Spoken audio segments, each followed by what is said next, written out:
ውድና የተከበራችሁ ተመልካቾቻችን ይህ በመንገድ ላይ የተሰኘው ፖድካስታችን ነው። ክፍል 1 በዚህ መልኩ ከእንግዳ ጋር ተገናኝተናል። ኢንሻአላሁ ተዓላ ወደፊትም ክፍል 2 3 እያልን የምንቀጥል ይሆናል። ዛሬ ይዤላችሁ የመጣሁት እንግዳ ያው ትልቅ እንግዳ ናቸው። ኢንሻአላህ ራሳቸውን በማስተዋወቅ ይጀምሩልናል። ከዛ በኋላ በጣም ጠቃሚና አንገብጋቢ የሆኑ ለህዝቡ ይጠቅማሉ፣ በተለይ ለወጣቱና ለተማሪዎች ይጠቅማሉ ብለን የምናስባቸው ነጥቦችን እያነሳን አብረን ቆይታ የምናደርግ ይሆናል። በቀጥታ ወደ እሳቸው ወስዳችሁና ማናቸው ከሚለው ተንስተን ወደ ሌሎቹ ጥያቄዎች የምንሄድ ይሆናል ማለት ነው። እስኪ ራሳቸውን በማስተዋወቅ ተጀምሩልናላችሁ። አወለን እንኳን ደህና መጣችሁልን። እንኳን ደህና ቆያችሁ። ቢስሚላህ አልሐምዱሊላህ ረቢል ዓለሚን ወሰላቱ ወሰላሙ ዐላ ረሱሊላህ ሰለላሁ ዐለይሂ ወሰለም። በመጀመሪያ አክብራችሁ እዚህ ድረስ ስለጠራችሁኝ ምስጋና የላቀ ነው። ኸይር ጀዛአችሁን አላህ ይክፈላችሁ። ያው እዚህ ጋር ስንገናኝ እንግዲህ ለወንድም ለእህቶቻችን ከተሞክሮ አንፃር ያው ህይወት በራሷ ትልቅ የሆነች አስተማሪ ትምህርትን ምን ታስተምር ነችና ትምህርት ቤት ተምሮ ከሚያገኘው ልምድ በላይ ህይወት በራሷ ሰውየው ትልቅ ሰው ሲሆን ራሱ ህይወት በራሷ ብዙ ምን ታስተምራቸው ነገራቶች አሉና ከዛ አንፃር እንደው ባሳለፍናቸው ጊዜዎች የተወሰኑ ነገራቶችን ለወንድም ለእህቶቻችን በተለይ ደግሞ ተማሪዎች ለሆኑ አሁን ላይ የተማሩ ላሉ ወደፊት ለመማር ህልም ያላቸው ወይም ደግሞ አይ ትምህርት በቃን ብለው ለተውትም ጠቃሚ ይሆናል ብለን የምናስበውን ነገራቶች አንዳንድ ነገራቶችን ላካፍላችሁ ነው እዚህ የመጣሁት። የህይወት ተሞክሮ ነው፣ የተሞከረ የተጀረበ ነገር ነው። ኢንሻአላሁ ተባረከ ወተዓላ ይጠቅማል ይበጃል ብላችሁ አድምጡት፣ ተጠቀሙበታላችሁ ብዬ አስባለሁኝ። ከዚህ በመቀጠል ያው ስሜ አህመድ መሐመድ ይባላል። ተወለድኩበት ቦታ ያው ሀርቦ አካባቢ ቆላዲ ትባላለች ልዩ ስሟ። ከመግቢያው አካባቢ ነው ያለችው እና እዛው ሃይስኩል የተማርኩት እዛው ነው። ዩኒቨርሲቲውን ደግሞ ወደፊት የምናየው አብረን ይሆናል ማለት ነው ኢንሻአላሁ ተባረከ ወተዓላ። ባረከላሁ ፊክ። ማሻአላህ ባረከላሁ ፊኩም። አው ህይወት ራሷ ትምህርት ቤት ናት ይላሉ እና እንግዲህ ብዙ ነገሮችን በውስጡ የያዘ ነው። ከኤሌመንተሪ ጀምሮ እስከ ዩኒቨርሲቲ ድረስ ብዙ ገጠመኞች ይኖራሉ፣ ብዙ አስተማሪ ነገሮች ይኖራሉ። ኢንሻአላህ ተዓላ አብረን የምናያቸው ይሆናል። እንግዲህ ያው ከመሰረቱ ለመነሳት ያክል አልሐምዱሊላህ ያው አሁን ባላችሁበት ደረጃ ትልቅ ቦታ ላይ ነው ያላችሁትና በጣም ብዙ ጀማዓዎች ጋር ብዙ ህዝቦች ጋር የምትገናኙበት ስቴጅ ላይ ነው ያላችሁት። ከዛሊካ ብዙ ተሞክሮዎች አሏችሁና እነዚያ ነገራቶችን ብዙ የምንጠቀማቸው ነገሮች ስላሉ ዛሬ ያው አክብራችሁ እዚህ ጋር በመገኘታችሁም በጣም ደስ ብሎኛል። መርሐበን። ያው እንግዲህ ወደ መጀመሪያው ስቴጅ ስንሄድ ያው በትምህርቱ ህይወት ላይ ምን አለ የሚለውን ነጥብ ለማንሳት ያክል ኤሌመንተሪ ወይንም ጁኒየር የምንለው ነገር አለ። ልጅነት እና ትምህርት አብሮ የሚሄድበት ከዛሊከ ዲኑም መሰረት የሚያዝበት እድሜ ነውና ከልጅነት ስለሆነ እስኪ እዛ ጋር ኤሌመንተሪ የሚለውንም ወይም በጁኒየር ዘመን ማለት ነው ምን አይነት ተሞክሮዎች ነበሩ? እንዴት ሳለፋችሁት? ምክንያቱም አሁን አብዛኛው ተማሪ በጣም ብዙ የሚባል ምን ያደርጋል ትምህርት ይገባል በልጅነት ከዛ እያለ ነው የሚሄደው። ዲንና ይህንንስ እንዴት አድርጎ ማስኬድ ይቻላል የሚለውንም አብራቸው እንድጠቅሱልን እንፈልጋለሁኝ። አሁን ላይ እንግዲህ ኢንሻአላሁ ተባረከ ወተዓላ በጁኒየር ላይ ወይም ኤሌመንተሪ ላይ ምን አይነት ነገራቶች ነበሩ? ልጆችስ በምን መልኩ ነው የሚያሳልፉት? አሁን ላይ እኛ በምንማርበት ሰዓትስ በምን መልኩ ነበረ እና ይጠቅማሉ ይበጃሉ ብዬ ያልኳቸውን አንዳንድ ነጥቦችን አነሳለሁኝ። ያው እንደሚታወቁ የተማርኩት ኤሌመንተሪው እዛው 5 ደቂቃ ምናምን ከዛ አይበልጥም የተማርኩበት ትምህርት ቤት እዛው ቆላዲ አንደኛ ደረጃ ትምህርት ቤት ነው እስከ 8 የተማርኩት ማለት ነው። እና እዛ በመማርበት ሰዓት ብዙ ተግዳሮቶች ላይኖሩ ይችላሉ። የመንገድ ርቀት የለውም። ቤተሰብ ጋር ሆኜ ነው የተማርኩት። አንዳንድ አሁን ገጠር ያሉ ተማሪዎች በጣም በርቀት ሄደው ተከራይተው የሚማሩ ተማሪዎች አሉ። ግን የትምህርት ቤት አክሰሱ ስለነበረ እዛው ነበር የተማርኩት ማለት ነው ከ1 እስከ 8 እና እዛ በመማርበት ሰዓት ዲኑ ከንትኑ ጋር ያለውን ምንድነው ተግዳሮቶቹ ምንድናቸው ወይም ደግሞ በመልኩ ማሳለፍ አለብን ለሚለው ነገር ምን ነገራቶች አሉ መሰላችሁ? ማህበረሰቡ እዛ ያለው ማህበረሰብ ለዲኑ ያለው ግንዛቤ ያለው አስተሳሰብ ብዙም አልነበረም። ያው አንዳንድ ጎበዝ የሆኑ ሰዎችን ቢኖሩ ብዙ ጊዜ ወደ ግል ስራቸው ወደ ግብርናው እንዲሁም ደግሞ ንግድም ከሆነ ወደ ንግዱ እና ወደ ተለያየ ሐል ወደዛ የማዘንበል ወደ ውጭም ከሆነ ከሀገር ተሰዶ የመውጣት እንደዛ አይነት አዝማሚያ የነበረበት ሁኔታ ነበር እኔ በመማርበት ሰዓት ማለት ነው። እና ያው ትምህርት ስማር ሞካሪ ከሚባሉ ልጆች ነበርኩኝ። ማሻአላህ ሞክር ነበረ ያው ትምህርቶችን እና ከመምህራኖችም ጋር መልካም የሆነ ግንኙነት ነበረኝ በኤሌመንተሪ ቆይታዬ ማለት ነው። እና አብረናቸው የተማሩ ብዙ ባልደረቦች አሉ። አሁን ከተማርናቸው ውስኖች ናቸው አሪፍ ደረጃ ላይ የደረሱት። ብዙዎቹ ከ10ም እንዲሁ ከ8ም አግብተው የሚቀሩ አሉ እና ብዙ ነገራቶች ነበሩ። ብዙ ጊዜ እኮ እንደዚህ ተወሰኑ አንደኛ ክፍል 2 3 4 እየተባለ ሲከድ በጣም በብዛት ነው ተማሪ የሚገባው። ከዚያ 8 ሲታለፍ የሆነ ፓርቱ ይቀራል። ከዚያ 10 ሲታለፍ እንደዚያው 12 ሲታለፍ እንደዚያው በጣም ጥቂት ተማሪዎች ናቸው ወደ ላይ ከፍ ወደ ዩኒቨርሲቲ ድረስ የሚደርሱና የዛ ቢጤ ነው ማለት ነው። ሁሉም ቦታ ላይ ነው በነገራችን ላይ ይሄ ነገር በጣም በሚገርም ሁኔታ መርሐበን ማሻአላህ። እዛ ላይ የነበረው ቆይታ ከዲኑ ጋር እንዴት ነበረ? ያው እንግዲህ አሁን ባለው ስቴጅ አልሐምዱሊላህ ብዙ መድረሳዎችም ቦታ ላይ ብዙ ቦታ የምታስተምሩበት ስላለ ከዛሊከ ዩኒቨርሲቲ ጀማዓዎችንም ስተንቀሳቀሱ ስለነበረ ኢንሻአላህ እንመጣበታለን። ግን መሰረቱ ከዛን ሰዓት እንዴት ነበረ? ከመጀመሪያው ያለው መቼም ትልቅ ደረጃ ለመድረስ መሰረት የሚባለው ነገር ወሳኝ ነውና ከሱ ጋር እንዴት ነበር? መልካም። ያው እኛ አካባቢ ላይ እንደነገርኳችሁ አካባቢው ላይ የወጣ ሼህ አልነበረም። ቃዲ ያለ በቅርባችን የሚገኝ ግን ሀሪም አለ። ትንሽ ዳገት አለው፣ ትንሽ ውጣ ወረዶች አሉት። እዛ ሀሪም አለ። ገንደ ጅሩ ይባላል ቦታው ማለት ነው። በጣም ብዙ ደረሳዎች የሚቀሩበት ፊቅህ ነው የሚቀራበት። እስከ መጨረሻው እስከ ምራቁት ደረጃ ድረስ ሼኾችን ያስመርቃሉ። ታላቅ የሆኑ ሰው ናቸው፣ አላህ ይጠብቃቸው። ገንደ ጅሩ የሚባል ሀሪም አለ እና ትምህርት በምንማርበት ሰዓት ብዙ ጊዜ እንደው ቂራአት እንድጀምር ያደረገኝ አባቴ ነው። ኸይር ጀዛውን አላህ ይክፈለውና አባቴ ትልቁን ቦታ ወይም ትልቁን ድርሻ ይይዛል። ቂራአት እሱ ያስቀራኝ ነበረ፣ ቁርአንን ማለት ነው። ቁርአን ያስቀራኛል፣ ግን ከሁለት ጁዝ አልፌ አላውቅም ነበረ። እተዋለሁ፣ አቋርጣለሁ። ብዙ ጊዜ እንደ የተለመደው ከአባት ላይ መቅራት አይደለምና የሆነ ቦታ ሄዶ ከሆነ ሼኽ ላይ ሲሆን ነው እንጂ ለምን እንደሆነ አላውቅም። ብዙ ሼኾች መሻይኾችም ልጆቻቸውን ወደ ሌላ ሼኽ ዘንድ ነው የሚልኩት። እንደዚህ ነው ተለምዶ ብዙ ጊዜ እና እሱ ላይ ነበር የጀመርኩት። ግን ልጅነትም ስለነበረ ኳስ ምናምን እንጫወት ነበረ እና ብቻ ልጆች የሚጫወቱትን አይነት ጨዋታዎች እየተጫወትን ጨዋታዎች ያሞኙን ነበረ። ለዲኑ እንደዚህ ግንዛቤ የለንም ነበረ ብዙም እና እዛ በነበረን ቆይታ ያለው ከዲኑ ጋር ከትምህርቱ ጋር ያለው ሁኔታ እንዴት ነበር መሰላችሁ? ብዙ ጊዜ ከሁለት ጁዝ እንደዚህ አናልፍም ነበረ። እንቀራለን፣ እናቋርጣለን፣ እንቀራለን፣ እናቋርጣለን እና መድረሳዎችም ነበሩ። እዛም እንሄዳለን ተደባድበን ከመንገድ ሁሉ የምንመለስበት ተጫውተን ከመንገድ የምንመለስበት ሁኔታ ነበረ። ግን አባቴ ብዙ ጊዜ በጣም ይቆጣኝ ነበረ። ብዙ ጊዜ ይመክረኝ ይነግረኝም ነበረ። እና ምን ተከሰተ መሰላችሁ? ከዕለታት አንድ ቀን አብረን የምንቀራቸው 3 ጓደኛዎች ነበሩ እና እኔ ከዛ ከቂራአት ቤት ርቄ እነዛ 3 ልጆች የሆነ ጊዜ ላይ እንዳከተሙ ወይም ቁርአን እንደጨረሱ ነገሩ። ያ ሰላም ያ ሰላም። እና ትዝ ይለኛል ልክ እንደዚህ ማታ አካባቢ ነው የሆነ ሻወር እንውሰድ ብለን የተወሰኑ ወሬዎችን ስናወራ እኔ እኮ ጨረስኩኝ እኔም ጨረስኩኝ ብለው ሲያወሩ በጣም አለቀስኩ። የዛን ጊዜ ሁላቸውም ጨርሰዋል፣ እኔ ግን እዛው 2 ጁዝ ላይ ነበርኩ። ቂራአቱን አቋርጬው ነበረ። እኔም በቃ እንደዚህ ማድረግ እችላለሁ ማለት ነው ብዬ በጣም ቆርጬ ተነሳሁኝ። የዛን ጊዜ ነው በቃ ቂራአት በደንብ የጀመርኩት እንጂ ከዛ በፊት በቃ አቆራርጥ ነበር። እነዛ 3 ጓደኞቼ ጨረስን፣ ቂራአትን ጨረስን፣ አኸተምን ቁርአንን አኸተምን ብለው ሲሉኝ በጣም ተሰማኝና በጣም አለቀስኩኝ። በቃ ከልቤ ነው ያለቀስኩት። እና ሒማ የሚባለው ነገር ትልቅ ቦታ እንደሚያደርስ እኔ የዛን ጊዜ ነው ያየሁትና በቃ ከነገ ጀምሬ መቅራት አለብኝ ብዬ ቂራአትን ጀመርኩኝ። አባቴም ላይ ከጎረቤት ደግሞ አላህ ይርሐማቸው ሼኽ ሁሴን የሚባሉ አንድ ታላቅ ሼኽ ነበሩ፣ በጣም ጎበዝ ነበሩ። እነሱ ከትምህርት ጎን በጎን ለማቅራት ዝግጁ ሆኑና ቂራአትን ጀመርኩኝ ማለት ነው። እና ቁርአንን የተወሰነ ግማሽ አካባቢ እስከማደርስ ድረስ ሼኽ ቀመር የሚባሉ አንድ ሼኽ ነበሩ። እነሱ ላይ ቀራሁኝ እስከ ግማሽ አካባቢ ድረስ።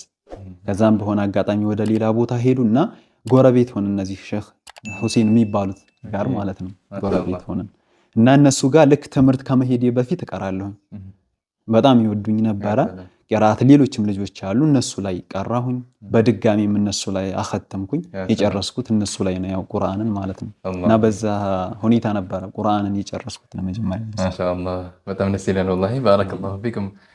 እንግዲህ ከዚህ ጋር ምን ይዘው ምንድነው ትምህርት የሚባለው ነገር ከቂራአትም እንደማገር ነው። አሁን ቁርአኑ የተቀራው ትምህርት ቤት ከመሄድ በፊት ጠዋት ላይ እንዲሁም በረፍት ጊዜዎች ብቻ ማለት ነው እንዲህ ሙሉ ጊዜ እንኳን ተሰጥቶት ሰላም እና በዚህ መልኩ ማንኛውም ሰው ቢቀራ ምንም የሚያግደው ነገር እንደሌለ ነው።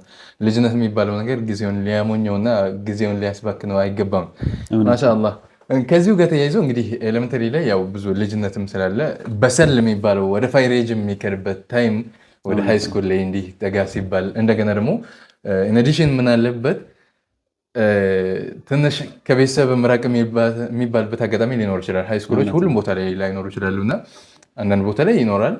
ደግሞ ራቅ ብለን የምንሄድበት አጋጣሚ ሊኖር ይችላል። ትንሽ ከቤተሰብም ወጣ ማለት እድሜም ትንሽ ወደ ፋይሬጁ ገባ የሚባልበት ታይም ነውና ሃይ ስኩልስ እንዴት ነበረ? የዲኑ ጉዳይስ ያኔ እንዴት ነበረ? አብሮ ለመሄድ አሁን እነዚያ ጋር ምናልባት አንድ አካባቢ ስለሆናቸው እየቀራቸው ነበረ። ሃይ ስኩል ስትገቡ ይሄ ነገር አብሮ እነሱ ጋር እየቀሩ ለመሄድ ይመች ነበረ ወይስ እንዴት ነበረ? طيب ያው ሃይ ስኩል ስንገባ 8ኛ ክፍል ድረስ ነው ያለው። ቀደም እንደነገርኳችሁ ኤሌመንታሪ እዛ ድረስ ነበርና ልክ 8ን እንዳጠናቀቅን ሃይ ስኩልም ብዙ ርቀት ያለው አልነበረም። እዚሁ ሀርቡ ነው እና ብስክሌት ነበረ፣ እንዲሁም የእግር ጉዞም ነበረ እና ኸይር ጀዛዋን አላህ ይክፈላት እናቴ በጧት ተነስታ ቁርስን ምግብን ታዘጋጅልንና አንዳንድ ጊዜ በታክሲ አንዳንድ ጊዜ ደግሞ በእግራችን በጀማዓ ባንድ በህብረት እንሄድ ነበር። 4 5 6 ሆነን ያው አስፋልት ነው፣ ቅርብ ነው፣ ምንም የሚያስፈራ ነገር የለም። ፈጣን ከሆነ እስከ 30 40 ደቂቃ የሚሄድ ነበር። በእግርም አስፋልት ነው እና አንዳንድ የባጃጅ ሹፌሮች ይይዙን ነበረ። በቃ ተማሪ ማለት ይነገ ሀገር ተረካቢ ስለሆነ እያሉ ይይዙን ነበረ። እንደዛ እያሉ ይይዙን ነበረ። በጣም ደስ የሚል አባባል እንደዛ ይሉ ነበርና በጣም ካፊሮቹ ሁሉ እንደዚህ ይይዙን ነበር። በቃ እንግዲህ ባጃጅ በታክሲ ስንት ብር ነበር? የዛን ጊዜ 5 ብር ምናምን ነበረ። አሁን እንኳን ውድ ሆኗል። እና እነሱ ይዘውን ይሄዱ ነበረ እና ቂራአቱን እዛው ቤት ሆኜ በጧት አሁንም እየቀራሁ በታክሲ እየሄድኩ ነበር የቀራሁት።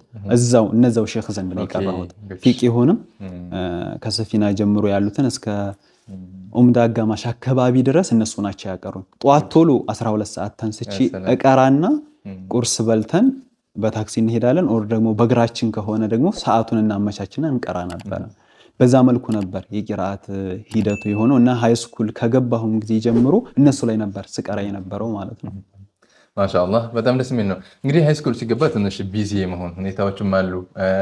በተለይ አብዛኛው ኮርሶች ሙሉ በሚባልበት ደረጃ ጥቂቶች ሲቀሩ ሙሉ ወደ እንግሊዝኛ መቀየርም አለ። ያ ነገር እንደገና እታች ከነበረው ሐል ትንሽ ጠንከር ብሎ ማጥናት የሚባለውም ነገር ይኖራል እና ጀማዓ ብዛት ያለው ህዝብ ጋር መገናኘትም ይኖራል። እዛ ጋር ጀማዓዎችን የመያዝ ሁኔታና ወደ ዲኑ እንዲገቡ የማድረግ ሁኔታ አብረው ይኖራል ወይስ እንዴት ነው?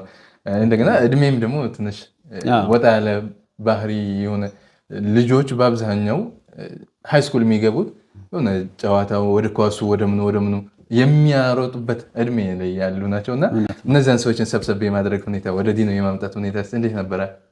ያው ሃይ ስኩል እንደገባን እንደነገርኳችሁ ተመላልሰን ስለነበር የምንማረው ቂራአትን ያደረግነውና ልጆችን እዛ የመሰብሰብ ሁኔታው እዛው አካባቢያችን ላይ ነበረ እና ሃይ ስኩል ላይ ከሰዎች ጋር ብዙም አይነት ግንኙነት አልነበረኝም። ያው በትምህርቱ እንማራለን። አንዳንድ ጊዜ የሙሉ ቀን ትምህርት ምናምን ሊኖር ይችላል። እዛ ላይ አንዳንድ መሸቃዎች ምናምን ነበሩ። ልክ አንዳንድ ጊዜ ምሳ ሳንበላም ሁላ ቤት ላለማስጨነቅ ምንውልበት ሁኔታዎች ነበሩ እና እንደዛ እንውላለን። እዛ ከደረስን በኋላ ግን አንድ ትልቅ መስጂድ አለ እዛው ገበያው አካባቢ ከሃይ ስኩሉ ፈቀቅ ብሎ ነው። እዛ ሶላትን እንሰግዳለን። ቂራአትም የሚቀሩ ልጆች ነበሩ እዛ። ነገር ግን እኛ የምንቀራው እዛው ነበር ሰፈር ጋር ማለት ነው። እዛ ያው በደንብ የሚያቀሩ ጥሩ ሼክ በጎ ሼክ ስለነበሩ እነሱ ላይ ነበር የምንቀራው። ጀማዓ እንዳለን ብዙም እዛ አካባቢው ላይ እንደው አልጠየቅንም ነበረ እና ሃይ ስኩል አካባቢ ላይ ያለው ቂራአት ብዙም አልነበረም። ወደ መጨረሻ አካባቢ ላይ ግን ሼክ ኑረዲን የሚባሉ ሰው ነበሩ።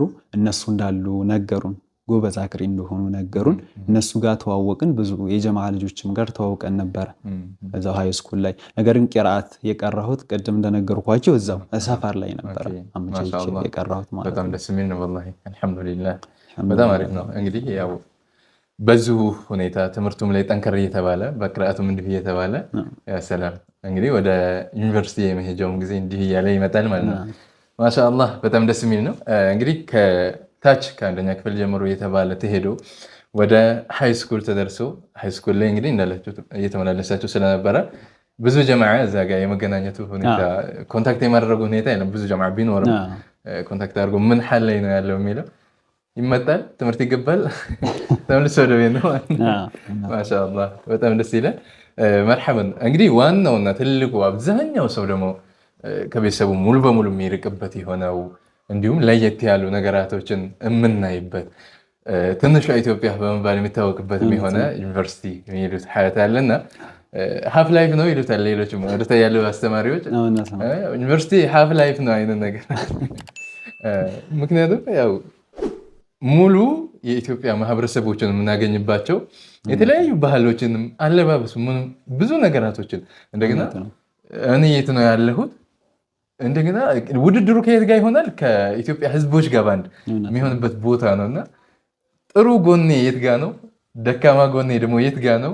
በምን ይበልጡኛል? በምን እሻላለሁ እኔ ደግሞ የሚለው ነገር ያሰላም ብዙ ነገሮች የሚታይበት ነው። እንደገና ደግሞ ከየቦታው የሚመጣ ስለሆነ አንደኛ እኛም እንግዳ ሆነን ስንሄድ የማናቅበት ሀገር ሊሆን ይችላል። በተለይ ደግሞ ለመጀመሪያ ጊዜ ከቤተሰብ እየወጣን ሊሆን ይችላል። ያ ነገር ለየት ያለ ነገር ይኖረዋልና ኢንሻአላሁ ተዓላ ወደ ተመልካቾቻችን እኒህ ነጥቦችን ከአፍታ ረፍት በኋላ የምናወራቸው ይሆናል ኢንሻአላህ። ሳትርቁ ጠብቁን። የኔ ኸልዋ አንቱ የኔ ገዳም ካንቱ ርቄ እድፍ የማይጠዳ እኔን ላንቱ የረገኝ እንደሆን ወደ ራቶ ደስታ የምን ሊሆን በምን ረግቶ የትኛው ቃል ሞልቶ በምን አውሳፍ ምርሄ እጅግ አግቶ ማተንፈሻ በምን ቋቴን ልፍታው ከመደለብ ወጥኩቼ ማልገተው እንዲሆን ዋል ሓሌ ማዋዋሌ እያከረን ለኔው የኔው ቃሌ ልቅጠር ካንቱ ርቄ ሳልጎዳ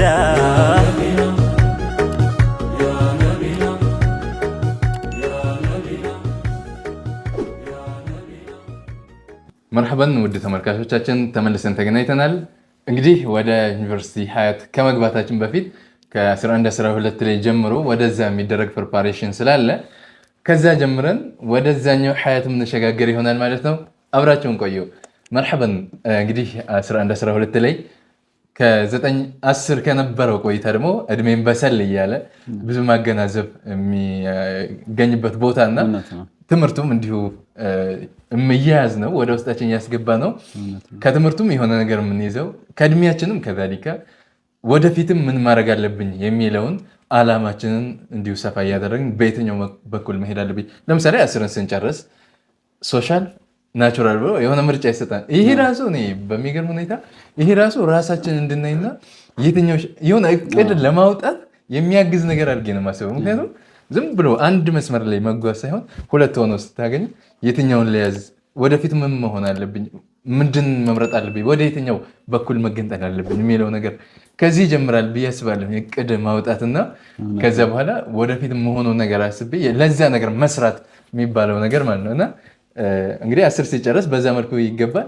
ከዛ ወደ ዩኒቨርሲቲ ሲገባ ደግሞ አንዷን ነጥሎ የመያዝ ሁኔታ አለ እና እስኪ ከ11-12 ላይ ያሉ ገጠመኞችን በዛው አጫውተንና ወደ ሌሎቹ አብረን طيب መርሐባ። ያው ያሉት ገጠመኞች በጣም ብዙ ናቸው፣ ጊዜ ይበቃንም። ነገር ግን እንዳያስተምራል ብዬ ያሰብኩትን አንድ ሐሳብ ላንሳ ኢንሻአላህ ተባረከ ወተዓላ። እና ልክ እንዳላችሁት 10ኛ ክፍል እንደጨረሳችሁ ልክ 10ን ማለፍ ትልቅ ነበር። በእኛ ጊዜ ትልቅ ቦታ ይሰጠው ነበረ። ነጫጭ ነበር ዩኒፎርም የሚለበሰው ከላይና ከታች ጥቁር ነበር እና ያለ መልበስ ብዙ ጥረትና ጅህድ ያስፈልገው ነበረ በእኛ ጊዜና ብቻ 10ኛ ክፍል እንዳለፍን ያው በጣም ደስ ይል ነበረ። በቃ ማለፍ ደስ ይላል መቼም፣ ለፍቶ ስኬት በጣም ደስ ይላልና አልহামዱሊላህ በስሮቼ ያሉ ጓደኞቼ በተለይ ደግሞ አንድ አጎቴ ነበረ የሚያበረታታኝ፣ ተማራ አብሽር አይዞህ የሚለኝ በበለጠ እሱ ነበርና ኸይር ጀዛኡን አላህ ይክፈለው። በዛ መልኩ 10ን ካለፍን በኋላ እንዳላችሁ ተወዛግቤ ነበር። ሶሻልና ናቹራል የሚለው ነገር ላይ ብዙ ሰዎችን ሳማክር አንደኛው ሌላ ነው የሚለውና በጣም አወዛጋቢ ነበረ። ግን የዛን ጊዜ በሚገርም ሁኔታ ምርጫውን ስመርጥ ብዙ ሰው የገባበት እገባለሁ ብዬ ነበር የመረጥኩት ማለት ነው። ዝንባሌያችን ወዴት ነው የሚለውን አይተን ብንወስን መልካም ነው። አሁንም 10ኛ ክፍል እንደዛ ለሚማሩ ልጆች እኔ ብዬ የምለው ተሰጥኦዬ ምን ላይ ያተኮረ ነው? በየትኛው ፊልድ ብገባኔ ውጤታማ ሆናለሁ? ግብርናም ይሁን ምንም ይሁን ምንም ብቻ ብዙ ሰው የመረጠውን ሳይሆን እኔ ከምን ጋር በቃ ውጤታማ የሚሆኑበትን ነገር ቢመርጡ በጣም መልካም ነው። የራሳቸውን ዝንባሌ መሰረት አድርገው ቢመጡ በጣም መልካምና የተሻለ ነው። እኔ ግን ብዙ ሰው የገባበት ገባለሁ ብዬ ናቹራል ነበር የገባሁት። ያው ብዙ አሰላስሌም ቢሆን ያው ናቹራል ነበር የምገባው እና ናቹራል ነበር የገባሁት። በነገራችን ላይ ይሄ በጣም ትኩረት የሚሰጠው ነገር ነው። ትንሽ የሆነ ቢዚ ያደርጋል። ያኔ ወደፊት ያለውን ማዕሉማቶቹ ላይኖረን ይችላል። ምን ነገር አለ ከምን ጋር መሄድ አለብኝ የሚለው ነገር እና የሆነ በቃ ይሄ አይነት ምርጫ በጣም የሚያስቸግር የሆነበት ሰዓት ያስቸግራል። እንደምናስብ አይደለም። ከዚህ ጋር ሱብሃንአላህ እኔ ራሱ ብዙ ጁህድ ያደረግኩበት ፓርት ነው። በቃ 10ኛ ክፍል ላይ ያለሁኝ እኔ በነገራችን ላይ እንዳላችሁት እኔ ሶሻል ነው የተማርኩት እና ምን ነበረ 10ኛ ክፍል ላይ ያለሁ ነው ትንሽ አንዳንድ ነገሮች ነበሩ። የሆነ ናቹራል ኮርሶችን በጣም እሰራቸዋለሁኝ እና ወደ ታች ክላስ እያለሁኝ የሆነ ግሩፕ መሪ እንግዲህ የሚባለው ነገር ስላለ የሆነ ቀን አሳይመንት ምናምን ተሰጥቶን ማትማቲክስ ነው ወር ላይ ጀመርኩትና የሆነ ግሩፕ ወርክ ነው የተሰራው። ራሴ ልሰራው አሰብኩና የሆነ ጥያቄ አለ ሀቂቀተን ከወር ጀምሬ ማለት ነው እየሰራሁኝ በጣም ብዙ ስቴፖች አሉት። ካልኩሌሽን ነበር። ካልኩሌሽን ነው። ሄጄ የሆነ ፓርት የሆነ ስህተቱን የምታገኙ መጨረሻ ላይ ከደረሳችሁ በኋላ እንደተሳሳታችሁ ያኔ ነው የምታውቁት ስታረጋግጡ እንጂ እየሄዳችሁ የት ቦታ ላይ እንደተሳሳታችሁ እራሱ ማወቅ አትችሉም። የሆነ ስቴፑን ጠብቆ ካልተሄደ ማለት ነው። እውነት ነው። መጨረሻ ላይ ሲደርስ ከመጀመሪያው ጋር አይመጣም። የሆነ ፓርት ላይ ስህተት አለ ማለት ነው። ደገምኩት። አሁንም ከዛ ላይ ከሄደው እንደዚያው ውጤቱ ሲታይ ትክክለኛ ውጤት አለመሆኑ ያኔ ነው የሚታወቀው። ስቴፕ የመጣበት ትክክል አለመሆኑ ማለት ነው። ብዙ ጊዜ ይወስዳል። ብዙ ጊዜ ከዛ በኋላ ሞከርኩኝ ከዙሁር ጀምሬ አንዷ ላይ ነው እንግዲህ ይሄ ሁሉ ማለት ነው። ከዙሁር ጀምሬ እስከ 10 ድረስ ታገልኩት ማለት ነው። ከዛ ለመጀመሪያ ጊዜ ማለት የሰው ልጅ ቅንጭላት እንደሚግል ያኔ ነው ያወቅሁት። እንደዚህ ጋለ ማለት ነው። ይሄ ነገር ምንድን ነው? የሰው ልጅ ቅንጭላት እንዲህ ይግላል እንዴ? ከዚህ በኋላ የሆነ ቀለል ብሎ ከዛ በፊት የማስበው እንዴት ነበረ? ጥሩ ትልቅ የሆነ ስም ያለው የሆነ ነገር ሆኖ በቃ እንደዚህ አይነት ነገር ነበር ቦታ ላይ መድረስ በቃ እንደዚያ ነው ሳስበው። ቀለል ያለ ነገር ሆኖ ግን ካለው ሰው ቀድሞ መገኘት የሚባለው ነገር ላይ ትኩረት መስጠት እንዳለበት ያኔ ግዴታ ሶሻል መግባት አለብን በቃ። ምክንያቱም እንደዚህ ሆኜ የዛን ጊዜ ነው የወሰናችሁት ወደ ሶሻል ለመግባት? ያቺ ማቴማቲክስ እንትናተ ወደዛ እንድገባ ይወስናል። ሶሻልን ለማግኘት ግን ሱብሃንአላህ የሆንኩ ዘመን በጣም ሰፊ ነገሮች ነበሩት። በጣም ከባድ ማለት በጥረት ነው የተገኘው፣ በመከራ ለምዝገባ ራሱ ማለት ነው። በጣም ብዙ ለፍቼበት ነው የተመዘገበው ሶሻል ለመግባት ራሱ እና ያኔ በቃ ምንድን መሆን አለብኝ ከየትኛው ጋር የሚለው ነገር እንዳላችሁት እሱ ትዝ ብሎኝ ነው እና ወሳኝ ነገር ነው። ምክንያቱም ሰው የገባበት የሚለው ነገር ወይም ደግሞ ብዙ ሰው የሚመርጠው ወይም ደግሞ ስሙ ለእኛ በሰዓቱ ጥሩ የሚባል ሊሆን ይችላል። ያንን ሳይሆን የቱ ጋር ሄጄ ነው ከኔ ጋር የሚሄደው የቱ ነው፣ ከሌላው የተሻለ ሆኜ የምገኝበት ፓርትስ የቱ ነው? ይሄ በጣም ወሳኝ ነው። ልክ ነው። ያ ሰላም እውነት ነው። እና ወደ ናቹራል ገባቸው ያኔ? አዎ ናቹራል ገባሁኝ።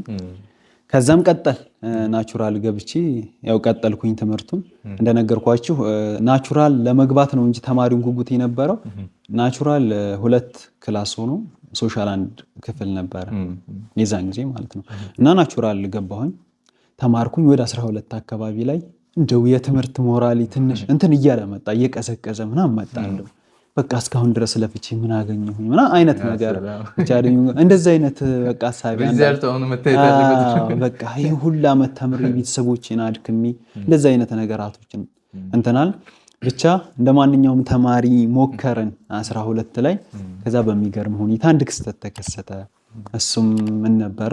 12 ላይ ወደቅኩኝ። ያ ሰላም 12ኛ ስለተቀዛቀዘ መጀመሪያ ሞራል ፍላጎት ወርደኮ ከባድ ያው አልጠበቅኩትም ነበር፣ ግን ለማለፊያ እንደው ሰቅሎ ማለፍ ባይኖርም ግን ለማለፊያ ምናምን እንደው አላሰብንም ነበር። ብቻ አሪፍ የሚባለው ባች የኛ ባች ነበርና በጣም ብዙ ተማሪ ወደቀ። ከሁለት አንድ ተማሪ ነበር የሚወርቀው ከዛ በፊት። የዛን ጊዜ ግን ከ3-4 እጥፍ በላይ ተማሪ ወደቀ። ምን እንደሆነ አይታወቅም። የዛን ጊዜ ያው ችግር አለበት ተብሎ ይታሰባል። አላሁ አዕለም እውነታውን። ብቻ ወደቅኩኝ። የዛን ጊዜ ቀረብኝ አይደለም ወድቄ ነው እና ወደቅኩኝ። ብቻ ምንም አልመሰለኝም። የሆነ በቃ አላህ ያለው ሆነ። ስለዚህ ይሄ ትምህርት አይሆነኝም ማለት ነው ብዬ አሰብኩ። ያው ማገዛቸው መጀመሪያም እንትን ብዬ ነበረ። አይ በቃ አይሆነኝም ብዬ አሰብኩኝ። ከዛ የሆነ ቦታ ተመዘገብኩኝና ሀገር አቀፍ ኮሌጆች አሉ። ብዙዎቹ ወደ ኦሮሚያ ክልል ነው ያሉት። አንደኛው አፋር ክልል ነው። ገዋኔ፣ አርዳይታ፣ አላጌ ምናምን የሚባሉ አሉ። ከብዙ ቆይታ በኋላ ዝም ብዬ እዛ ሄድኩኝ። ብቻ እዚህ መቀመጥ በቃ ሀገሬ ላይ መቀመጥ በጣም አስጠላኝ። የወደኩኝ ጊዜ መምህራንን ማየት ተማሪን ማየት ሁሉ አስጠላኝ ምናምን። ከዛ ወደ ሆነ ቦታ ወደ አጣይ አካባቢ ላይ ቤተሰብ ጋር ሄድኩኝና ዝም ብዬ ዛረፍ አልኩኝ። የሆነ ንግድ ነገር እየሞካከርኩኝ ዛረፍ አልኩኝና ያችን ተወዳድሬ ይህም የሆነው በአጎቴ ትግል ነበረ። ወደ አርሲ ሄድኩኝ ለመጀመሪያ ጊዜ ከቤት የወጣሁት ወደዛ ሄድኩኝ። እዛ ሄድኩኝና ትምህርት ጀመርኩኝ። እዛ ሶሻል ነበር የጀመርኩት። እዛ ደግሞ ብቻ ትምህርቱም ቀላል ነበረ። አሪፍ ውጤት ምናምን እሰራ ነበር እዛ። ብቻ እዛ እንትን እያልን እያለ ትንሽ በጣም አዳጋች ነው፣ ሩቅ ነው። አርሲ አርዳይታ ምናምን የሚባል ኮሌጅ ላይ ነው። እዛ ነበር የገባው። አርዳይታ የሚገርም ቦታ ነበር። ቦታውም ደግሞ በገጣሚ ሄጃቸው ነበር። ገራሚ ቦታ ነው። በቃ እዛ ነበር የገባው። አጎቴን የወሰደኝ ራሱ በቃ የቤት ልጅ ነህ ተብዬ እዛው ድረስ ነው የወሰደኝ። ለዘበኛዎቹ ምናምን አደራ ብሎ ነው የመጣው እና እዛ ጀመርኩኝ ትምህርት። በቃ መማር አለብኝ በደንብ ብዬ ወሰንኩኝና በጣም ውጤቶችን በደንብ መስራት ጀመርኩኝ። ብቻ አሪፍ የሚባል እንትን ላይ ነበርኩኝ። ሪፕሬዘንታቲቭ ምናምን ነበርኩኝ። በቃ እዚሁ መምህር ትሆናለህ ምናምን አሉኝ እዛ። እና በኮሮናው ሰዓት እዛ ነበርኩኝ። የሚገርማችሁ ነገር እዛ ነበርኩኝ። አጋማሽ ዓመት ላይ በቃ ሙላና ፕራይቬት መፈተን አለብህ አለኝ። ኧረ እኔ ሁለተኛ እንደው አይ ሙላ።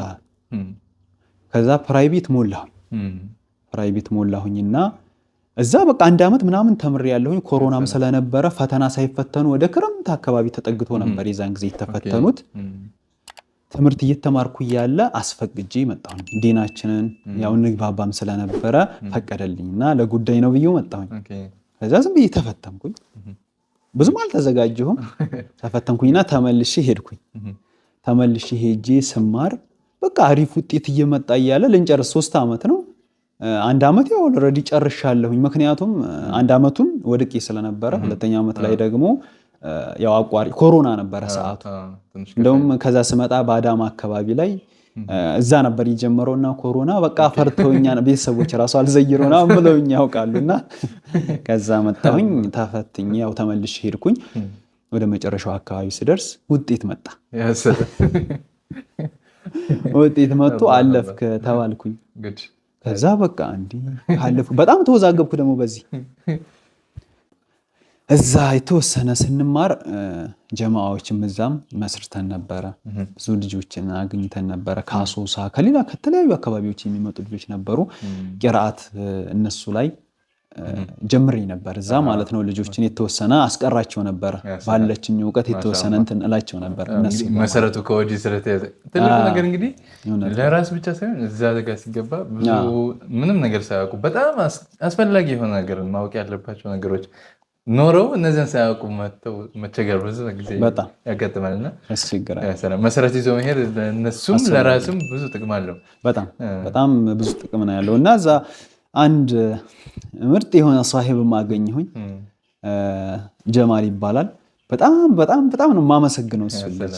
የመጀመሪያ ጊዜ እዛ ላይ ብዙ ኪታቦችን ባልቀራም ግን እንደ ጅማሮ ቂራአትን መሰረትን በተለይ የአቂዳ ኪታቦች ላይ መሰረት እንዲይዝ ያደረገኝ እሱ ነበረ።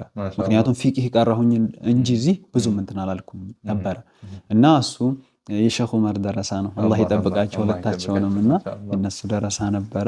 ጀማል ይባላል። ኮምቦልቻ ነው ያለው አሁን ላይ ያለውም እዛው ነው እና እሱ ያው የተወሰነ 2 ወር ነው የተገናኘነው፣ ግን ብዙ ቂራአቶችን ቀርተን ነበረ እሱ ጋር ከዛ ልጆችንም ብዙ ብቻ አንድ 30 እንደዛ ልጆች ራሱ ተማሪዎችን አፍርተን ነበረ። እዛው ትምህርት የምንማርበት ክላስ ላይ እየገባን ምናምን አረበኛ መማር እንዴት መጻፍ እንዳለባቸው ሞር ደግሞ ከዛ በፊት በሂፍዝ የሚሸመደዱ የአላህ ሲፋዎች እንደዛ ቀርተን ነበረ። የሚገርማችሁ ነገር ከብዙ አመት ቆይታ በኋላ አታ ለመመረቂያ ብለው ማስታወሻ የላኩ ልጆች ነበሩ። ከዛ ወደ ጋምቤላ ምናምን ናቸው እና የሚያጂብ ነው ብቻ የተለየ የሆነ ትውስታ አለው። በቃ ትንሽ ጊዜ ነው እንግዲህ የተማሩት የዛን ጊዜ እና ብዙ ጊዜ ደግሞ ሴት ደረሰ አይረሳም ይባላል። ሴቶቹ አይረሱም ይባላል። አንድ ሸክ ናቸው እንደዛ ሲሉ እየሰማ እና ዞሮ እስከ አሁን በቃ ከብዙ አመት ቆይታ በኋላ ዝግራጅ ሳደርግ ማስታወሻ ምናምን ብለው የላኩ ልጆች ነበሩ። ስልክ እንግዲህ ያኛውን ትታችሁ መታችሁ እዚህኛው ያንን ተውኩት። የተውኩት ያው ትንሽ ተወዘጋግቢ ነው እንዴ ዩኒቨርሲቲ በቃ ትልቅ የሆነ እንትን ነው ብዬ ስለማስብ ተውኩትና በጣም እየለመነ ኮሌጁን ተውኩት። እስከ ሌቭል 2 አለኝ ኮኦፐሬቲቭ ማርኬቲንግ ነበረ። ማሻአላህ ብቻ አሪፍ ውጤትም ነበረኝ እዛ። ግን እዛ መቅረቱ በጣም ሩቅ ነው። ስለዚህ እንደው ብዙ መንገዶችን መሄዱ አስፈላጊ አይደለም ብዬ ወደ ዩኒቨርሲቲ ወደዚሁ መጣለሁ። እንግዲህ ተውኩት። በፕራይቬት ተፈተናችሁ ስታልፉ ያኛው ተቋረጠ፣ ወደዚህ ቀጠለ። ከዛ የሚገርመው ነገር የት ቢደርሰኝ ጥሩ ነው? አክሱም ደረሰኝ። አክሱም ዩኒቨርሲቲ ደረሰኝ። እንዴ አክሱም ዩኒቨርሲቲማ አትሄድም ተባልኩ። በዛን ጊዜ ደግሞ በጣም ረብሻ ምናምን ነበረ። ሌላ ነገር ትሰራለህ እንጂ አትሄድም ተባልኩኝ። እኔም ተውኩት። እንደዚሁ እያለ ክረምት ደረሰ። አሁን ክረምት ላይ አክሱም ዩኒቨርሲቲ፣ አዲግራት ዩኒቨርሲቲ እንዲሁም ደግሞ ሌላ መቀሌ ዩኒቨርሲቲዎች ተበትነው ወደ ሌላ ዩኒቨርሲቲ ይቀየራሉ ተባለና ስንቀየር ደብረ ብርሃን ደረሰኝ። አላሁ አክበር። ደብረ ብርሃን በዚህ አጋጣሚ ነው የገባሁት። ዌልካም ራሱ አልተደረገልኝም። ስገባ ዌልካም ተደርጎ አብቅቶ ዘግይቼ ነው የገባሁት። እዛ ገባሁኝ። ዩኒቨርሲቲ ጅማሮ ይሄን ይመስል ነበር። እዛ ገባሁኝ። አልሐምዱሊላህ። አላህ በጣም ደስ የሚል ወላሂ። እርቀት ከተሄደ በኋላ መጨረሻውን ቅርብ ላይ ተስፋ ለመቁረጥ በጣም ጥሩ ነው። ከ12 እስከ ዩኒቨርሲቲ ያለችው ሀያት በጣም የምትገርም እንትን ነበር። በእኔ ግን ከእኔ በላይ በዙሪያዎች ያሉ ሰዎች በጣም ይናደዱ ነው። እንዴት ተወደክ ምናምን በቃ ያንን ፈርቼም ነበረ። ከአካባቢው ትንሽ ለቀቅ አድርጌ ሄድኩት። ግን በቃ አላህ ምን ላድርግ ምን ማድረግ አልችልም ምናምን ብዬ እንደገና መጣ። እንግዲህ ያለው እንግዲህ አላህ የሻው ነገር አልሐምዱሊላህ። ደብረ ብርሃን ዩኒቨርሲቲ ላይ እንግዲህ ያው ከገባችሁ በኋላ ቀበላ ምናምን የሚባለው ነገር አልተገናኛቸውም እናንተ ማለት ነው? አዎ ቀድመው ነበረ። ዌልካም ምናምን ተደርጎላቸው ልጆች ገብተው ነበር የጠበቁ። ከኔ ጋር ግን ውስን ልጆች ነበሩ የገቡ። እነሱ ጋር ዚያራ ምናምን አድርገን ያ ሰላም ማሻአላህ። እዚህ ጋር እንግዲህ ዩኒቨርሲቲ ሲገባ በጣም ካስተዋልኳቸው ነገሮች ውስጥ ለመጀመሪያ ጊዜ ልክ አዲስ እንደተፈጠረ ነገር ነው ብንን የሚልበት። በተለይ ትንሽ ልብ ያለው ሰው ከሆነ የዲን ፍቅር ያለው ሰው ከሆነ በዚህኛው ሳይት ትምህርቱ እንዳለ ሆኖ የት ነኝ በዲን የት ነኝ የሚለው ማለት እንደ ሰውየው ሐል ይለያል። አንደኛ ከቤተሰብ የሚርቅበት ፓርት ነው። በጣም መጥፎ ሰው ለመሆንም ጥሩ ሰው ለመሆንም በጣም መሰረት የሆነ ቦታ ነው። ቅርብ ነው ለሁሉም እንደዛ ነውና ጥሩ ጓደኞች ላለው ሰውና ራሱም ደግሞ ተወሰነ መሰረት ይዞ ወደ ዲኑ ለመቅረብ ለፈለገም ሰው በጣም ብዙ ጁህድ ማድረግ የሚቻልበት ብዙ ልፋት የሚደረግበት የሆነ ከዛሊከ በጣም ከሚገርሙኝ ነገራቶችም ውስጥ ተማሪ ቅበላ ዌልካም የሚባለው ነገር እንደዚህ ከየቦታው ነው እና ተማሪው የሚመጣው በዲን በኩል ላይ ወደ መሪነቱም ሲመጣ በቃ ትምህርቱ እንዳለ አንድ ነገር ሆኖ ተቀማጭ ሆኖ ባለችው ሰዓት ወደ ዲን የመታገሉ ጉዳይ በጣም በሰፊው የሚስተዋልበት ቦታ ነው። አሁን ልክ ሶሻል ሚዲያ ላይ እንደምናየው ከዛ ከዚህ አንዳንዶች ትግሎች አለ አይደለ? ልክ እንደዛ ማለት ነው። በጣም ብዙ ልፋት የሚታይበት ጫና ብዙዎች አሉ። ብዙ አይነት ፍርቃዎችም ደግሞ የሚታዩበት ሱብሃንአላህ። በነበርኩበት ቦታ የሚገርመኝ ነገር እናንተ ደግሞ ባስ ይላል። እኛ ጋር እንኳን ካፊሮች ናቸው የሚበዙት። ያን ያክል ብዙም አያስቸግርም። እናንተ ጋር ትንሽ ለየት ይላል። ወጣ ያለ ነበር እና ትንሽ በሚገርም ሁኔታ 16 ተማሪ ነው አንድ ክላስ ማለት ነው የነበረው። ትንሽ ዲፓርትመንቱም ወጣ ያለ 16 ብቻ ለየት ያለ ስለነበረ ማለት ካፊሮች ሊገቡበት አይችልም ማለት በአብዛኛው ሃይማኖታዊ ትምህርት መስሎ ይታያል አረበኛ ቋንቋ ስለነበረ ማለት ነው እና ያው ሙስሊም ነኝ የሚለው ነው የሚገባው ላኪን በሚገርም ሁኔታ ወደ 16 ሰው 4 አይነት ነበር ሱብሃንአላህ በጣም የሚያጅብ እኮ እዛ ውስጥ ያው አህሉ ሱና አለ ከ16 ሰዎች እንግዲህ እዛ ውስጥ ሐዳድያ የሚባል ሐዲሱ እንትን አለ ሱብሃንአላህ በአማርኛ አስተምሮት እንግዲህ ሙስጠፋ የሚባል ግለሰብ ነው የጀመረውም ደሴ ላይ ነው እንግዲህ ጅማሮ አስተምሮት ይጀምራል አማርኛ አስተምሮት ጅማሮ ደሴ ላይ ነው የተጀመረው ሱብሃንአላህ ያው እንግዲህ በአረበኛ ሌላ ሀገር ይኖር ይሆናል እንጂ በአማርኛ አስተምሮት ኢትዮጵያ ላይ የተጀመረው ደሴ ላይ ሙስጠፋ ነው የጀመረው ይሄን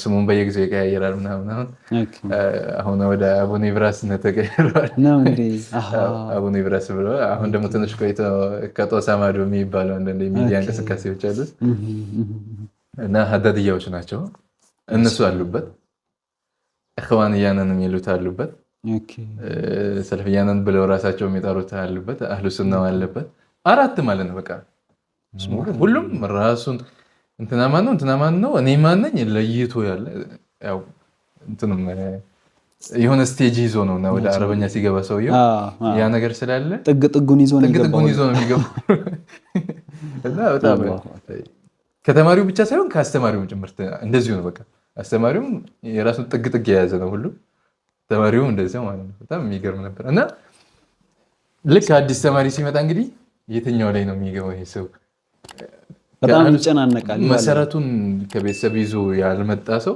በጣም ይደናገርበት ቦታ በጣም ፊትና የበዛበት ቦታ በሃይማኖቱ በኩል በጎን ዱርዬ የሆነው በጣም ሌላ ዓለም ውስጥ የሚገባበት ቦታ ሲሆን ወደ ዲን ያለው ደግሞ እንደዚሁ የሚፈተንበት ቦታ ነው እና ሱብሃንአላህ ዲኑን አገኘሁ ብሎ በጣም ሱብሃንአላህ ማለት የሚሳልበት ኢሜጅ በጣም ይወጣ ነው ይሄኛው ያዘው ሌላው አውሬ መስሎ እንዲታየው አድርጎ ነው የሚስልበት ያኛው ከዛሊካ ያ ሰላም እኔ በጣም የተገረምኩበት ቦታ ቢኖር ዩኒቨርሲቲ ነው የሆነ ከገጠር ወይንም ስለዲኑ ማቂ ነው ሰው ይመጣል ለአወል መራ ያገኘውን ሰውዬ መስሎ የሆነ ሲስተም አይደለ የሆነ ቦታ ላይ ልትፈጋለ ያንን መስላ ነው የምትቀረው ከባቢው መስሎ ነው የሚመጣው እና ልክ መጣ መጀመሪያ የተገናኘው ሰውዬ መስሎ ቁጭ ነው አብዛኛው ሰው ማለት ነው በቃ ይሁዳም ሆነ ነሷራም ሆነ ምንም ሆነ በጣም ያንን መስሎ ነው የሚወጣው ያው ሸኹን ነው የሚመስለው በጣም የሚያሳዝን ነገር በጣም እና ለዛ ሲባል እንዲህ አይነቱን ለማዳን ሲባል በጣም ብዙ ጅህዶች የሚደረግበት ነበር እና በቃ ቅበላ ሲባል ከመናኸሪያ ጀምሮ ማንም ማቀውን ሰው ትግላል ይጠረጥራሉ እኮ ደግሞ ወዴት ሊወስደኝ ነው ምንድነው ብለው ያስባሉ እና በጣም ጅህድ አለ አሁን እንግዲህ እናንተ ስትገቡ ዞሮ መጀመሪያው ነው ምንም እንትን ስለሌለው መጀመሪያም መሰረትም ስላለ ነበረ ብዙም አላስቸግርም እና የካፊርም ሀገር ስለሆነ እንደዚህ ፊርቃዎች ምናምን ብዙም ይሉ መዛ ላይ እንደናንተ እንደዚህ የሚያስቸግር ምናምን አልነበረም ሱብሃንአላህ ያው ብዙ ጊዜ የተውሂድ ዕውቀቶችን የአቂዳ ትምህርቶችን ቀድመው ይማሩ የተባለው ልጆች ለዛ ነው በተርቢያ ማሳደግ መቻል አለበት ልጆቹን ተንከባክቦ ሲያሳድግ መጀመሪያውን መሰረት ይዘው ካደጉ እዛ ላይ አይቸገሩም አንዳንድ ሰዎች በቃ እስልምና ለዚህ እንደዚህ ለምን ሆነ በቃ ሙስሊም ነው ብለው ሚሞኛል ይሄ ራስን ማታለል ብዬ ነው የምቆጥረው ይሄ ነብያችንም አለይሂ ሰላቱ ወሰለም በቃ ሁሉም ላ ኢላሃ ኢላላህ ሙሐመዱር ረሱሉላህ እያለ እኔ ሙስሊም ነኝ ብሎ አህመድ ኢድሪስ ሰዒድ ሆኖ ስሙ ነገር ግን ወደ 73 እስልምና እንደሚከፈል ነግረውናል ስለዚህ ይሄ ሐዲስ ማስተባበል ነው የሚሆነው ይሄ ለዋሂዳ የተባለው እንግዲህ ሌሎቹ ሰዓት እንደሚገቡና አንዱ አናት ምንድነው ይሄ ሁሉቹ እንግዲህ ሙሉ ካፊር ሆኖ ወይ መስቀል አድርጎ ወይንም በሌላ መንገድ ወይ ቤተክርስቲያን ሄዶ ምናምን ሳይሆን ሙስሊም ነኝ እያለ ነው ሁሉም እንግዲህ ለ73 ይከፋፈላል ሲባል እና አሁን ራስ ማሙኘት ነው ሐቂቀታን በተለይ አንዳንድ ከፍ ያልን ብለው አንዳንድ ወይም ቁርአን አቀራለሁ ባዮችም ሊሆኑ ይችላሉ ሐፊዝ ነኝ ባዮችም ሊሆኑ ይችላል በተለያየ መንገድ ግን ሄዱ ምን እንጃ ምን እንደሚያስቡ ግራ ይገባኛል በነገራችን ላይ ይሄን ሐዲስ እውነት ሳይረዱት ቀርተው ነው ወይ ለ73 ይከፋላል ከዛ አንዷ ስትቀር ጀሃነም ይገባሉ ያው እንደ ስቴጃቸው ጀሃነም ውስጥ ዘውታሪ የሚሆኑ አሉ እውነት ነው ኢማን ግን ሙሉ በሙሉ ሳይሟጠጥ የቀሩት የሚመለሱ ይኖራሉ ከዛ ግን ይሄም ከመሆኑ ጋር ላ ኢላሃ ኢላላህ እያለ እንዴት ካፊር ነው እንዴ ወላሂ በጣም አሁን ያለው እንትን በጣም ያጅበኝ ሐቂቀተን እውነት ይሄን ሐዲስ ውሸት ነው ሊል ነው ታዲያ ምንድነው ሙራዱ? የሚያጅብ የሚገርም ነው። እኔ እንደው አንዳንዴ ይሄ ጉዳይ ሲነሳ ምን አስታውሳለሁኝ እንደው አላህ ከሻበት ሰውዬው ምንም ማድረግ አይቻልም። ነጩ ጥቁር መስሎ ከታየ ምን ይደረጋል? ምንም ማድረግ አይቻልም። እንኳን መሻይኾቹ አሁን ላይ ያለ ነው እንዳጠቃላይ ይቅርና ለውዱ ነብይ አለይሂ ሰላቱ ወሰላም እንኳን እንግዲህ አላህ ከፈጠራቸው ፍጥረታት ሁሉ የበላይ አድርጎ የፈጠራቸው አንደበተ ርቱዕ የሆኑት መልካቸው የሚያምር ስነ ምግባራቸው ውብ ቆንጆ የሆኑት ነብይም አለይሂ ሰላቱ ወሰላም የነሱን ፊት አይተው የነሱን አንደበት ሰምተው ያላመኑ ነበሩ። ከነሱ ጎሳ የሆነ ነብይ ወጥቶላቸው የካዱ ነበሩ። እነሱን አሳመረው ሲናገሩ ይሄ ገጣሚ ነው፣ አንዴ ሳሂር ነው፣ ደጋሚ ነው ብለው ብዙ ስድቦችን ብዙ ነገራቶችን አድርሰውባቸዋል። እንኳን ሌላው ቀርቶ ሌላው ከነሱ ወደዚያ ያለው ምንም አይደለም ማለት ነው። ብዙ ተግዳሮቶች ነበሩባቸው።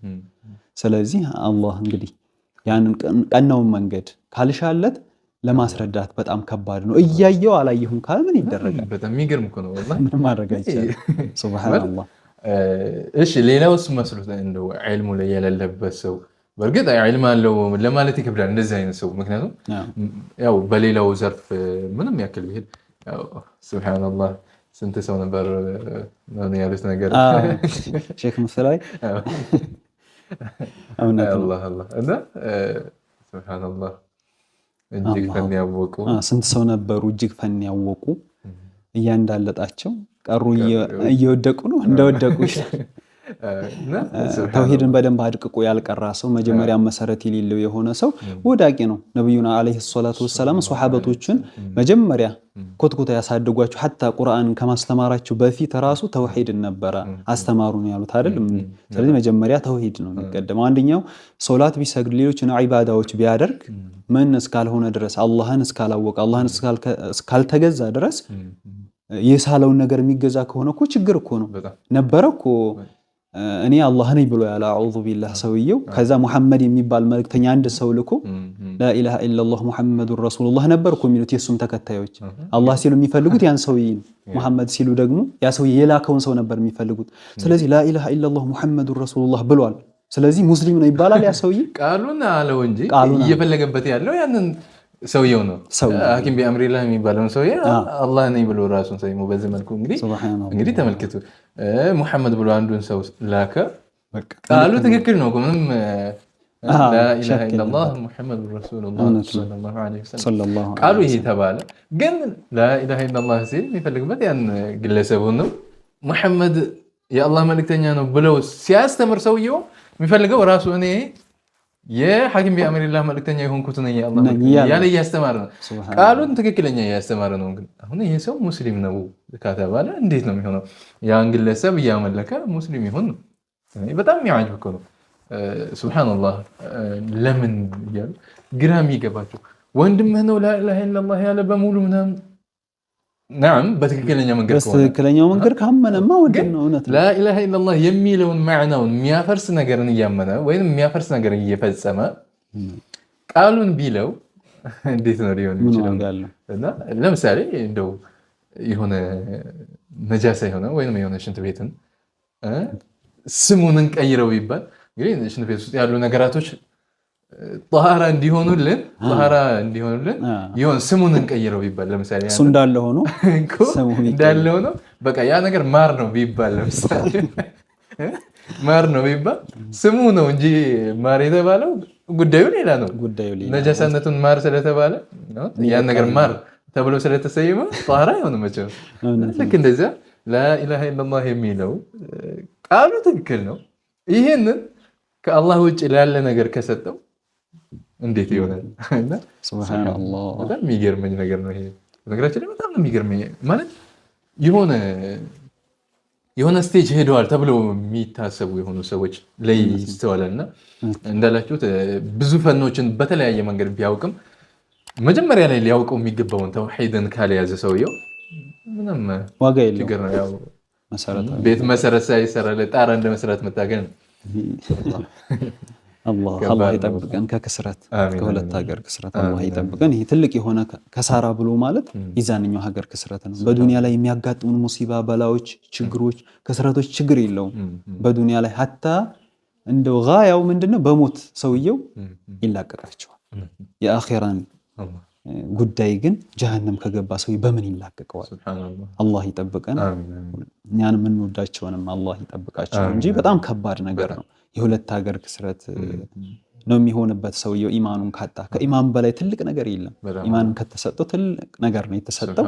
ከዚህ ውጭ ያለው ትርፍ ነገር ነው እና ሰውየው በጣም መጠንቀቅ አለበት። እንደዚህ አይነት ነገር ሰውየው ካፊር የሚያሰኘውን ስራ እየሰራ አይ ስራውን ይሄ ክፍረት ነው የሚሉ ሰዎች አሉ። ግን ሰውየውን ካፊር አንለውም። ይሄ ምን ማለት ነው? እርስ በርስ ንግግራቸው ራሱ የሚጋጭ የሆነ ነገር ነው። ኡላኢከ ሁሙል ካፊሩን እየተባለ ፈኡላኢከ ሁሙል ፋሲቁን። አሁን ሱብሃንአላህ እነሱ ካፊሮች ናቸው እያለ ቁርአን ላይ የተከሰ ስራውን ነው ኩፍር ምንለው እንጂ ሰውየውን ካፊር አንለው። በጣም ያጅባቸው ነገር እኮ ነው። ምን አይነት ቃዒዳ እንዳመጡ ሁላ ማለት ነው። እኔ በጣም የሚገርም ነው ይሄ። አንድ ሰው ሰረቀ፣ ስርቆቱ ስርቆት ነው እንጂ እሱ ሌባ አንለውም ይባላል እንዴ? እንደዛ የሚቀጣው እኮ ሰውየው እንጂ ስራው አይደለም። ሌብነት የሚባለው ራሱ ወይም ዝሙት የሚባለው ሐሜት የሚባለው ወንጀል የሚባለው ነገር አካል ተሰርቶለት ራሱ አይደለም የሚቀጣው ሰውየው እንጂ የዛ ባለቤት የሆነው ሰው ያን የፈጸመ የሆነው ሰውዬ ነው የሚቀጣው። ስለዚህ እዲን ላይ ቀልድ አያስፈልገውም። ይሄ ራስን ማሞኛስ ነው። በጣም ያሳዝናል። በዲን ላይ መሆኑ ደግሞ በጣም ያሳዝናል። ለዱንያ ነገር ላይ እንኳን ቢሆን ይሄ እንደው ቀለል ይላል። ዲን ላይ እንዲህ አድርጎ በቃ ሁሉንም ሙስሊም ነህ። በነገራችን ላይ ለሰውየው እያዘነ ይመስለዋል። ይሄ ለምን ካፊር እንለዋለን ሙስሊም ነህ እንበለው ማዘን ይመስለዋል ብዙ ሰው። ይህ ግን ሐቂቀተን በዱንያ ጉዳይ ላይ እንደዚህ አድርጎ ቢያታለው የተሻለ ነው። ለምን ቢባል ብዙ ዱንያ ላይ በሞት የሚያልፈው ነገር ስለሆነ ማለት ነው። እንደገና ጀዛኡንም አኺራ ላይ የሚያገኘው ስለሚሆን አሁን ይሄኛውን በዲኑ ጉዳይ ያታለለው ሙስሊም ነኝ እያለ እንዲያስብ ያደርገዋል። ሲሄድ ግን ሙስሊም ሆኖ ራሱን አገኘው። ሐቂቀተል አምርን ስንመለከተው አላህ ዘንድ ሙስሊም ሊሆን አይችልም። ያሰው እንዴት ብሎ ግን ሙስሊም ነኝ እያለ ራሱን ተታሎ እንዲኖር አደረገው። አኺራውን በላሽበት።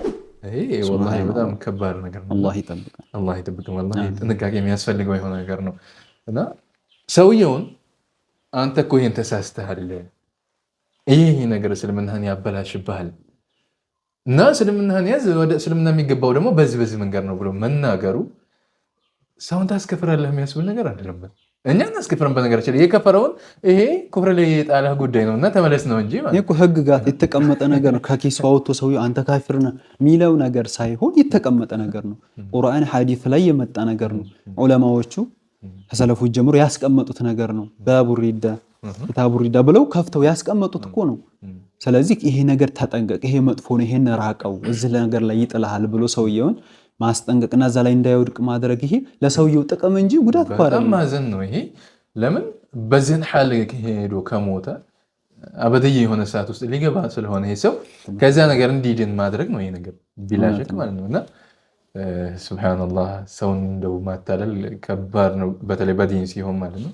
አላህ ይጠብቀን እና ሰውም በልጅነቱ በተለይ ወላጆች ልጆቻቸውን ከልጅነት ጀምሮ ይሄ ነገር ኮትኩቶ ማሳደግ ያስፈልጋል። በነገራችን ላይ እንደው ከታች ከምናያቸው ነገራቶች ውስጥ የሰው ልጅ የመጣው ከዝንጀሮ ነው የሚለውንም ጨምሮ ቢግ ባንግ ቲዮሪ የምንላቸው እንትኖች ይሄ ዓለም በእንፊጃር ነው ዓለም የሆነ እንደ ኳስ ነገር ክብ ሆነ ተቀምጣ የሆነች ነገር ይኸው እሷ ፈንድታ ዓለም ተፈጠረ አይነት ነገር የሚሉት ቲዮሪዎች አሉ።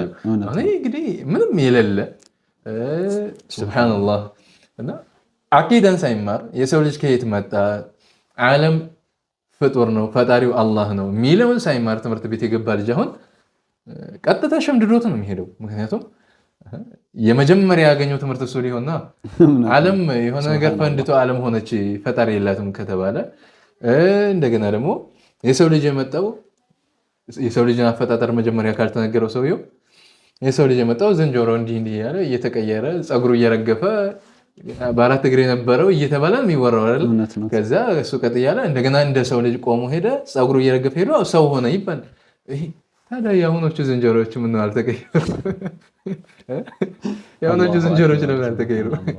ሱብሃንአላህ። የሰው ልጆች አላሁ ሱብሓነሁ ወተዓላ የፈጠራቸው መሆኑን ነቢዩላህ አደም ዓለይሂ ሰላም ቁመታቸው ረጅም የሆኑ መሆናቸው ያማረ ቁመና ያላቸው አላሁ ሱብሓነሁ ወተዓላ ከጭቃ የፈጠራቸው መሆናቸው ይህን ነገር ተነግሮት ያላደገ ልጅ ያንን ትምህርት ዝም ብሎ ከያዘው ቀጥታ ነው የሚወስደው ቀጥታና አደጋ ላይ የሚወድቅበት በተለይ ደግሞ እንግዲህ እያለ እድሜውም ወደ ቡሉግነት የሚደርስበት ስቴጅም ስለሆነ ተጠያቂነት ላይ እየደረሰ ይህን ነገር ማመን ማለት ደግሞ ከባድ አደጋ ውስጥ የሚከተው ነው። ብዙ ጊዜ አንዳንድ ቤተሰቦች ልጆቻቸውን ማብላት ማጠጣት ብቻ ግዴታ የሆነባቸው አይራቡ አይጥማው ብቻ ከዛ በኋላ ሌላ ምንም የለብኝም የሚሉ አይነት ሰዎች አሉ። ሱብሃንአላህ ከመራብ ከመጥማት በላይ አደገኛው ይሄንኛው ነገር እምነት ነው፣ አቂዳ ነው። የሁለት ሀገር ከሳራን የሚያጋጥመው በዚህ ላይ በእምነት ላይ በኢማን ላይ ካልሞተ በእስልምና ላይ ካልሞተ። ስለዚህ ለሚበሉት ነገር ለሚጠጡት ነገር ነው ብዙ ወላጆች የሚጨነቁት፣ ስለ ዲኑ አይጨነቁም።